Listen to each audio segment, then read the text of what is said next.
पे आप देख लें, फिर यहां पे आ जाता है, यहां पे सेक्शन 40 में आप रिमूवल ऑफ डिफिकल्टीज, मैं फिर वहां पे ला रहा हूं, ये बहरी जहाजों की बारे में बात कर रहे हैं, आपके रेट्स वहां पे फिक्स होते हैं, वहां पे आपके टूर्स लग रहे होते हैं, जहाज बाहर जा रहे होते हैं, बहरी जहाज, वहां पे सर आप अमेंडमेंट कर रहे हैं कि एज में appear to be necessary for the purpose of removing the difficulty.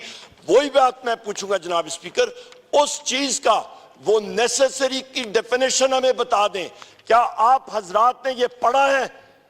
आपने पढ़ा है क्या? ये पटेल साहब कह रहे हैं नहीं पढ़ा। सर यहां पे दूसरी बात आप देखें कि डिफिकल्टी कौन है, उसकी क्या कौन तयन करेगा? वहां पे आप खांचे खोल रहे हैं, वहां पे करप्शन का अंबार लगेगा, और यहां पे हमारे मेंबर्स को इनको पता नहीं है, उनको छोड़े सर, ये मुस्लिम लीग नून वालों को नहीं पता, इनको नहीं पता ये क्या कर रहे हैं। आगे आ जाए जनाब स्पीकर, आप यहां पे माशाल्लाह आपका नेशनल हाईवे अथॉरिटी का सर ये देखें, इस पे क्या कुछ नहीं हो रहा, रोड्स बनती हैं, नेशनल हाईवेज बनते हैं, उस पे ये सारे के सारे अमेंडमेंट्स। जनाब स्पीकर आपने तो हमें टाइम ही नहीं दिया इसका पढ़ने के लिए।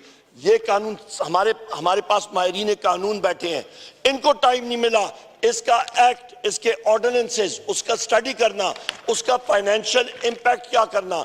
आप अपने ठेकेदार को अगेन ये बात, जिस वक्त मैं अभी इसको चेक कर रहा हूं सर, बार बार एक चीज आ रही है, यहां पे भी आपका पाकिस्तान नेशनल शिपिंग कॉर्पोरेशन में removal of difficulty, postal services में यहां पे ये आप देख लें जनाब speaker, page number 9, removal of difficulties again as may appear to be necessary for the purpose of removing the difficulty, as may be necessary का तयन किसने किया?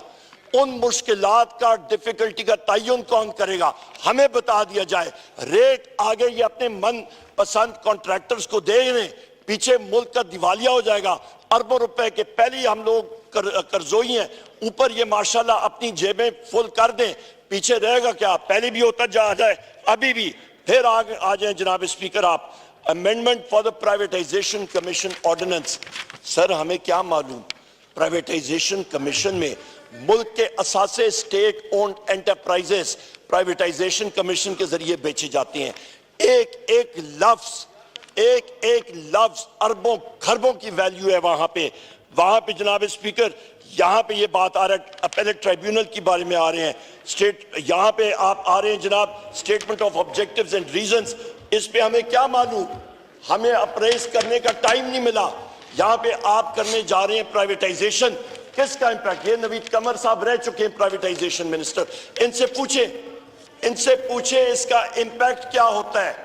क्या ये इसके साथ will नवीद कमर साहब be able to stand behind these amendments? क्या ये इसको सपोर्ट कर सकेंगे? क्या ये बाकी साथी इसको सपोर्ट कर सकेंगे? जी सर, इसका इंपैक्ट फाइनेंशियल है, जवाब लेता हूं, इससे आप फिक्र ना करें, अरबों का नहीं है, खरबों का है। यहाँ पे सर मैंने जिस वक्त आपने मेरा माइक ऑन नहीं किया था, मैंने आपसे गुजारिश की थी आप पॉइंट ऑफ ऑर्डर पे तकरीर कर लेते हैं, पॉइंट ऑफ ऑर्डर की डेफिनेशन यहाँ से पढ़ लीजिए। जी सर मैं वाइंड अप करता हूं। सर मैंने आपसे रिक्वेस्ट की थी तस्वीर ले लें जो लोग इन ऑर्डिनेंस को सपोर्ट कर रहे हैं, क्योंकि ये ऑर्डिनेंसेस पाकिस्तान को बेचने के लिए हैं। हम लोग ऑन रिकॉर्ड ये लाना चाह रहे हैं, और तारीख उनको याद करेगी कि इन्होंने पाकिस्तान को।